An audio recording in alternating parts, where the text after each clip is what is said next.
everybody, welcome back to our channel and welcome back to another episode of 30 Bags in 30 Days. If you're new around here, my name is Shakema. Welcome to our channel. My kids and I are going to be participating, or we have been participating, in a challenge that was sponsored by Sophia over at My Great Challenge, and she's sponsoring 30 Bags in 30 Days. A part of the challenge is to pick a space in your area, and Sophia actually gives you on her blog a calendar with 30 different spaces to do in your house. She tells you each day what to work on, and she gives you alternatives if your house is not the same as hers or you don't have the same spaces. So I am going to be doing day 8, and day 8 is junk drawers. Now, most people would think junk drawers are in your kitchen, and most times they are. I do have a few items in my kitchen that I'm going to be doing, but I'm also going to be doing my vanity table. And the reason is I got a lot of junk in my vanity table.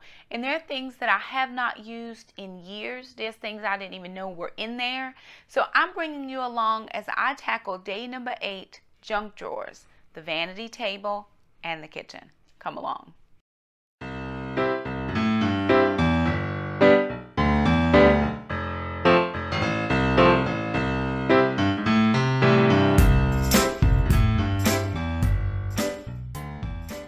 Okay, you guys, so I'm sitting at my vanity table, and already here's some stuff.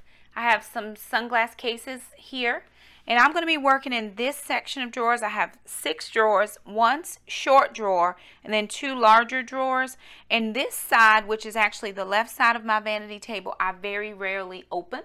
I just throw stuff in there and hope for the best. So I'm going to pull everything out. I'm probably just going to work drawer by drawer and then see what it is that I can get rid of and what I need to keep.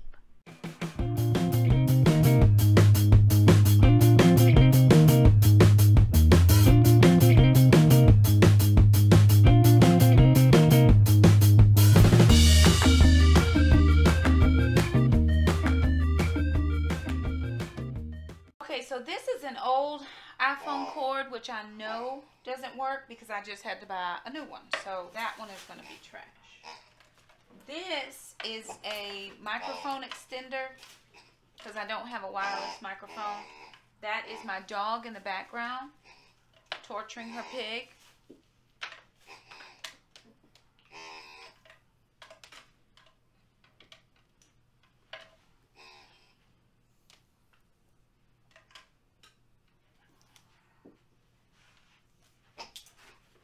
I needed a longer one for when I'm moving around the kitchen. Let's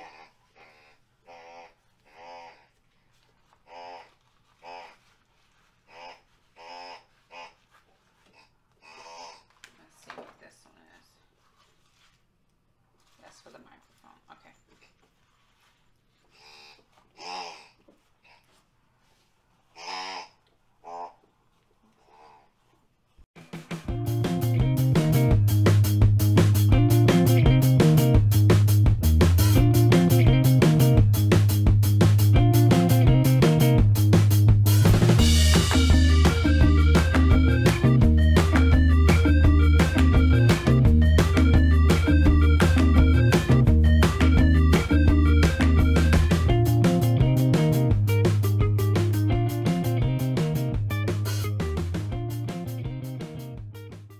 Okay, so I'm going through the top drawer. I got that straightened out, and I was going through the second drawer. There wasn't a lot of stuff in there, but stuff I haven't used and haven't seen and haven't dealt with in a long, good while.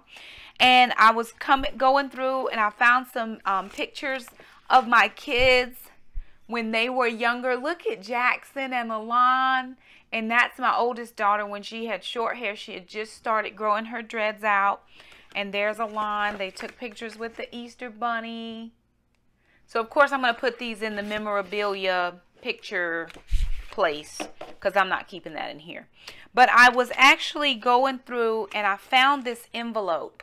And in this envelope, it reminded me, I've shared a lot about my testimony and how I became a single mom and how God has always really just provided for me. So I'll tell this really quick story. So This was probably right after we had just moved over to our new apartment, right after my separation. I wasn't divorced yet, but I was just separated. We had moved to a new apartment, and it was right around Thanksgiving time. And I needed to go over to the office and drop something off. I don't remember what it was, but it was some paperwork I needed to take to the manager's office. And just that morning, I had gotten up and I looked in my pantry. I had $30 in my envelope for groceries, and I needed to get us through a long while. I was not getting child support at the time. I was not getting any public assistance or anything. I was working full time, but it was still just difficult. And we had actually moved into town so that my church could help us out. And I remember I wrote out a grocery list, and it was peanut butter and jelly and bread, just staples, just basic staples. I don't even think I had meat on there. So I write out my grocery list. I'm going to go to the grocery store as soon as I get back from the office. So I traipse over to the office, and I'm just chit-chatting with the office manager. She's a sweet little lady. We just really connected, and we just chit-chatted. And I somehow ended up telling her, well, I'm getting ready to go to the grocery store. I only have $30 for groceries for this week or this month or whatever. I don't even know. It was a long while. And she's like, do you need groceries? And I was like, well, because you're prideful and you're like, I don't want to tell anybody that I need groceries. This was back in 2011. So this was back in 2011. So I was divorced. Well, this card I found was from 2011. So I don't even think it was, I don't remember. 2010, 2011. I got divorced in 2010. So around in there. But I was so embarrassed to tell her that I didn't have groceries, but it came out. I was like, well, yeah, I could really use some stuff. And she's like, well, hold on a second. So she goes over to another side of the office. Then she comes back, and I'm like waiting for her to bring me, a bag of something. She's like, hon, you can't carry this. You need your car. And I only lived across the street from the office.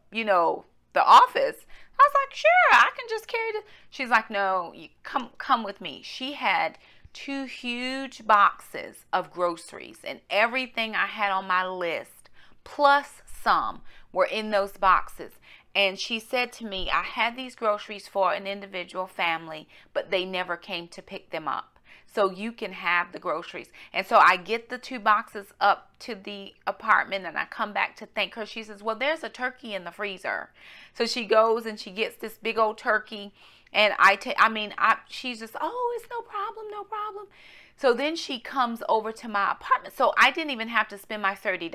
I had that $30 because everything that was on my list was in the box. So then she comes over, and she comes up to my apartment. She knocks on the door. She says, could you use any help for Christmas? And again, so Jackson was, if this was 2010, Jackson was one, maybe 1.5, 2. Trandon was still at home, and Alana was little as well. And I was like, yeah. And she's like, well, tell me 2 or 3 things that each kid would like. And so I gave her a list, really conservative. I wasn't even trying to, I'm their mom. I work full time, and I have, I can get them some things. I didn't know how I was going to get them any things. So I submitted the list. Long story short, she comes back, and with the gifts for the kids. Stuff. I didn't even put this stuff on the list. I did 3 gifts apiece for each kid. Very basic. Not going to be a bother. Not going to cost people money. I don't even know where she's getting stuff from. I'm just not going to be a bother. I wanted them to have something to open under the tree because we were having some trouble, and it was just difficult for us. And from that moment, from that November, up until probably the next 3, we were in that apartment 5 years. Up to the next 4 years, every so often, something would show up at my house. It would be, I would go and have an envelope that looked just like this taped to the door. And the kids and I would go off, and we would come back again. and school time would roll around. And there would be a gift card. And inside of the gift card, it would say, Shakema, get clothes for the kids for school. And then the next Christmas rolled around, and she didn't ask me if I needed anything for the kids. But just as Christmas was coming, like the week before, she called me on the phone and she said, hey, Shakema, can you come over to the office? We have a package here for you. And normally, because we had really small mailboxes, if you got a big package, they left it at the office, and I would go over. And I'm not expecting anything from anybody that I know of. You know, my mom doesn't send anything. My dad didn't send anything. You know, my family didn't send anything. The kid's dad wasn't, you know, sending anything to me. If he would bring the kids something, he would just bring it with him when he came for the kids. So I would go over, and I believe for the next 3 Christmases, I would get a package at the office, and I would open up the package, and it would either be gift cards or it would be cash. And inside would be a note that said, get something for your kids. Or we see how hard you're working, and God sees. So take care of your kids. And I mean, there would be $100 a piece or $150 a piece. And over the years, it became a little less at times, but it was always appreciated. Or, you know, there would be somehow, some kind of way, they would do a food drive somewhere. And then I would show up, and there would be bags full of groceries just sitting on my porch. Or somebody would send a check by somebody else. I mean, and so I'm cleaning out this drawer, which is why I'm telling the story. And here's an envelope. It's one of the envelopes that had come with one of the notes in there. And it says, Dear Shakema and family, wishing you immeasurable joy as we celebrate the birth of Jesus. And that was in 2014.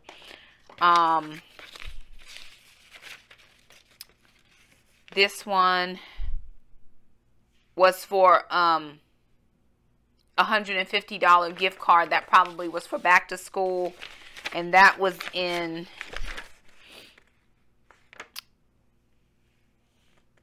Oh, goodness. Okay, this was another one, 2014. There would be even little things. Yep, this was another Christmas one.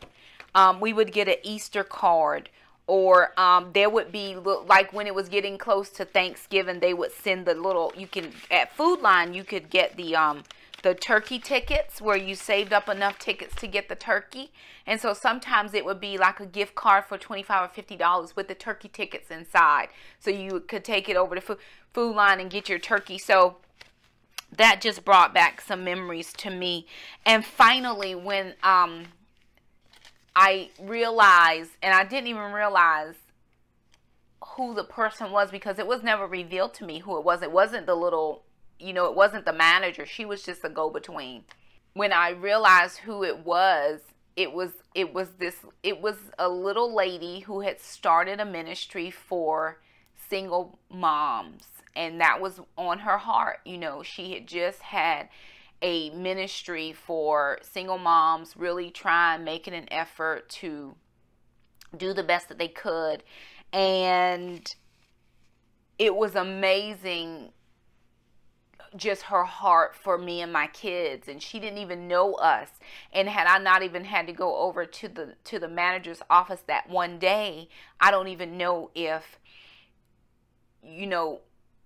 that would have been there to help us. But God knew that my kids and I were in a situation, and He took care of us through that situation. I remember one time getting a gift card to go over, a gift certificate to go to a specific consignment shop. And I'd never been there before. And it just said, Shakema, go to this place and tell them that I sent you. Or, the name of the ministry sent you, and you'll have like a $50 credit. And I was able to get my kids some things, and I was able to get some shoes. And then another time it would have, it was just different things. Oh, and I thought, oh, it's so crazy. Y'all, I thought I had a stalker because before I found out anything, and I would go home and stuff would just, it would be like taped to the door. And I would walk up and I would look, and then my name was there. But inside of it would always be some type of a gift of some kind. And I started being afraid to go home because I was like, who's following me? Well, how do they know about my family? You know, I was like terrified. And then all of a sudden, when I realized that it would come at certain times and around holidays or different things for the kids, I started to be a little bit more relaxed. But I told my sister, I said, I think somebody's stalking me. And she's like, what? You're so stupid. I was like, because I'm telling you. And I would be sitting at home, and then something would show up on the porch. I would open the door, and it would be, and I didn't hear anybody. And I would call my sister. I was like, somebody is stalking me. She's like, you're an idiot. I was like, no, I'm telling you that somebody. And then again, when it all turned out, it was just that lady and her heart for helping people. And I just happened to be someone who the Lord laid on her heart at that time. I didn't know her. We weren't friends. Nothing. And even now, to the point where it's 2018, I still get emails from that ministry, and we still just chit chat every time we see each other. And she says, Shakema, I'm so proud of you. When I moved to that place, I was a broken person. I was just a broken person, a broken marriage. My kids were broken. My family was broken. And God has just restored us to so much greater than what I could have thought in my mind at that time. So that hit me when I found this. So I'm going to put this in with the memorabilia because it is important to me. It's very special to me that anybody would think that much of me and my kids. So I'm going to keep going through this here. Prayerfully, I'm not going to have too many more outbursts here, but that was, you know, how when something touches your heart. So that was one of the things. Keeping on with the 30 bags. Okay.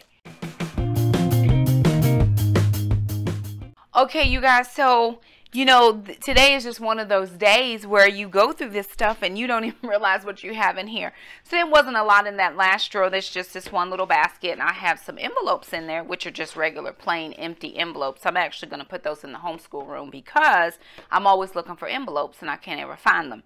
But inside of here was an envelope, which I have in my hand, and I was going through my divorce. And I was left with a lot of debt that I had to end up finding a way to pay for because I was the one still around.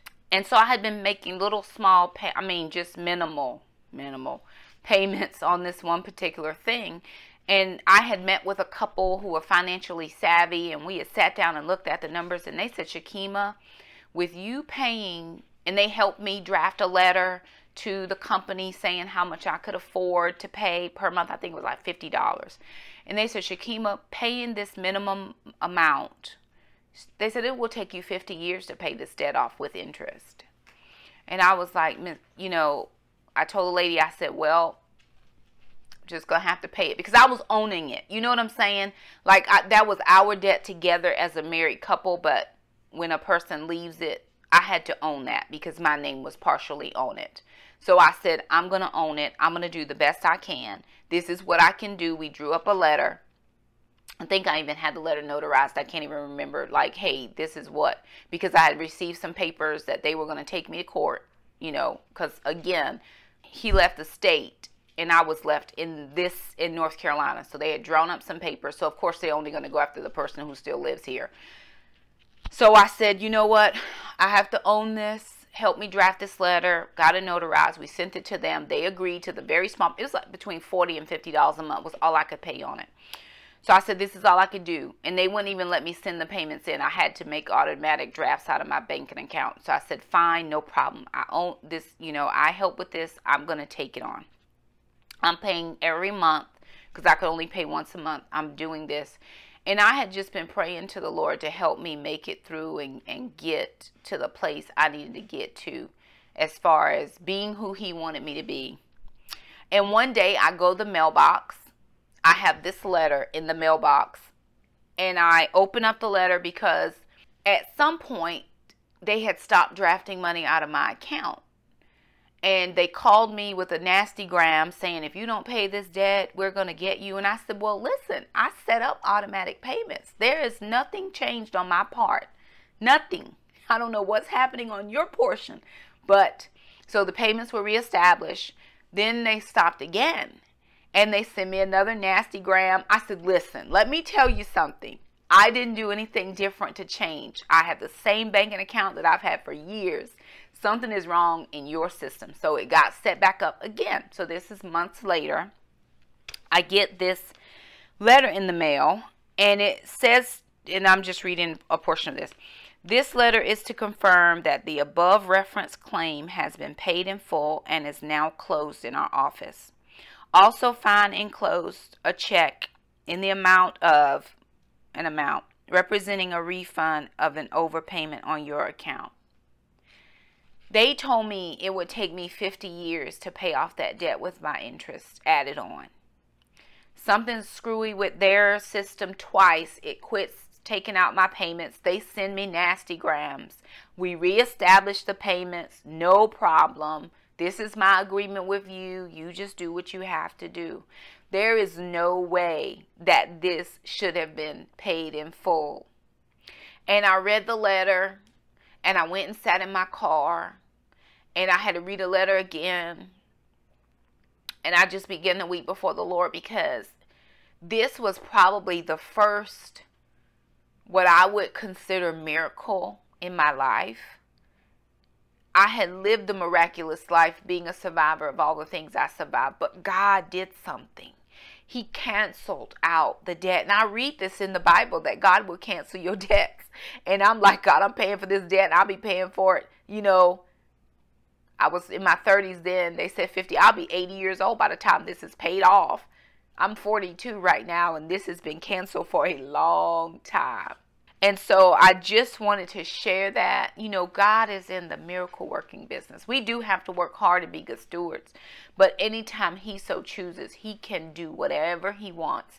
And I didn't tell him to supernaturally cancel it. I called people, the people who advised me on this payment, because they're very financially savvy people. I'm on the phone. I'm like, y'all, something is wrong. I take the letter to their house. Y'all need to look at this and make sure I'm not going to jail, because I don't understand. I call my sister. I call my sister for everything, but you know, whatever. I'm like, then I call another friend of mine. She's like, Shakema, you are the most blessed person I know. She said, I don't know anybody else this has happened to. And I'm sitting there just crying my eyeballs out. First of all, because I don't want to go to jail for, you know, non-payment. And I'd already reestablished the payments twice because of a mix-up. And here they are telling me that the debt was canceled, and they were giving me a refund back on money I had already paid in. That's phenomenal. And not only is that phenomenal, but that's just the Lord.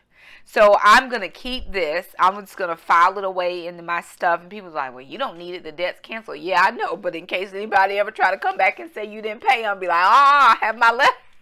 My letter right here. But it was such a miracle in my life, and the kids and I, because it was another weight off of me. Here I am thinking I have all this responsibility and all these things I have to do, and there's just, you know, it's one more thing after one more thing, and that was just one weight that was lifted off of my shoulders, and I was just so very thankful that the Lord would do that. So back to the cleaning.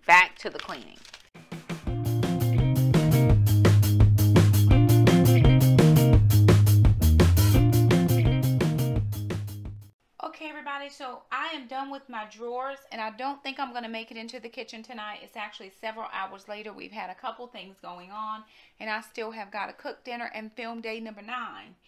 So this is, again, my vanity table. It used to be my desk before I got a different desk.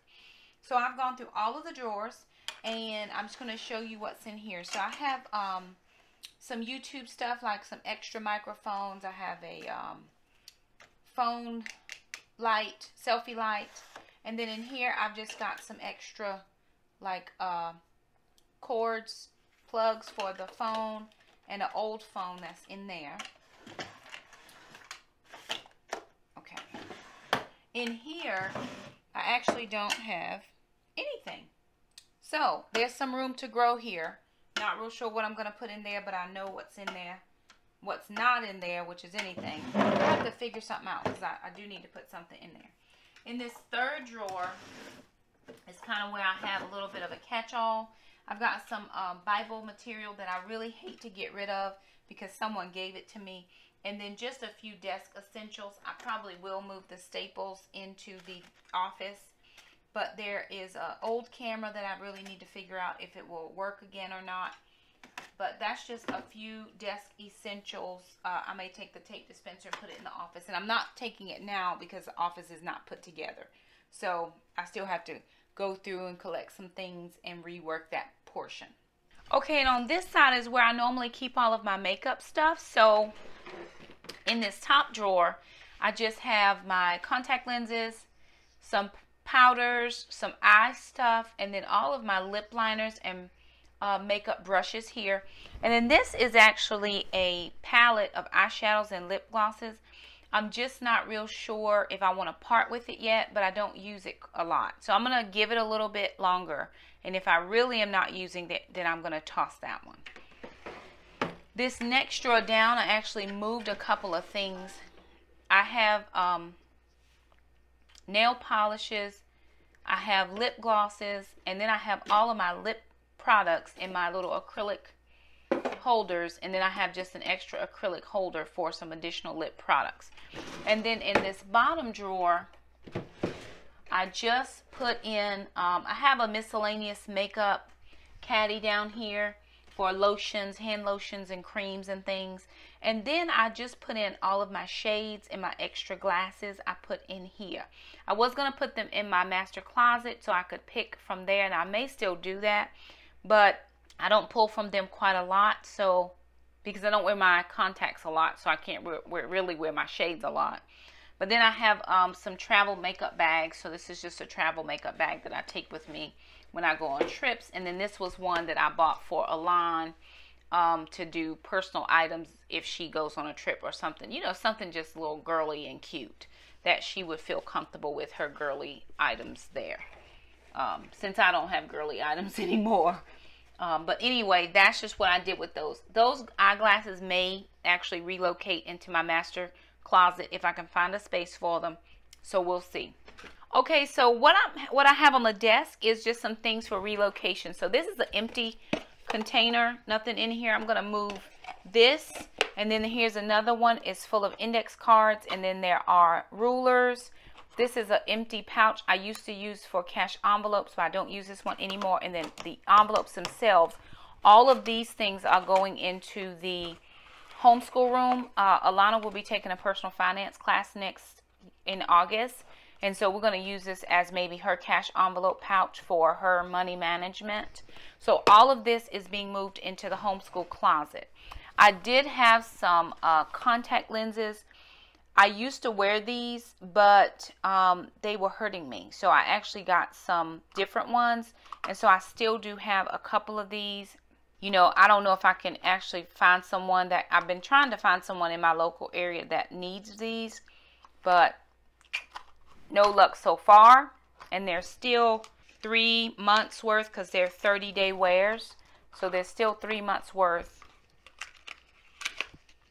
of these. But they're 30-day wear, and I've got some new ones that are softer. So I can't figure out what to do with these. So I'm going to try to figure something out with those. And then I just had some checkbooks and old ledgers and stuff that were just sitting in here, and I don't know why. So these are going to be filed in the file cabinet. So those are the things that I'm going to be rehoming or moving. And then here is my bag of trash. So I was able to get rid of quite a few things. There's just old cords and just general trash, you know, just cases and different things with nothing in them, stuff I'll never use and haven't used in quite a long time. That charger was dead, you know, just different things that needed to be in the trash. And so there is my bag of trash that goes with my junk drawers. And I pulled this out. It is just a inspirational desk calendar, so I think it works fine right here in front of my mirror where I'm putting on my makeup, and then I can get an inspirational word as I'm doing that. And so there it is, guys. 30 bags in 30 days, day number 8. Junk drawers. It is in the books. It's a wrap. I hope that you enjoyed what we did here. It wasn't the normal junk drawers as most people would have. This was just my old desk that I'm now using as my makeup vanity, and it needed to be gone through. So thank you so much for stopping by our channel. If you like this video, be sure and give it a thumbs up. Just says, hey, we like your video. If you're new to our channel, hit the red subscribe button. We'd love to keep you as a part of our YouTube community. Also hit the little bell, that way you never miss an upload from us. Be sure to head over to Sophia's channel and check out her video of the day, and also click on the playlist to see all the other channels being participating in this challenge. We do appreciate you stopping by our channel. Let us know if you're doing the challenge in the comments below. And until day number 9, bye now.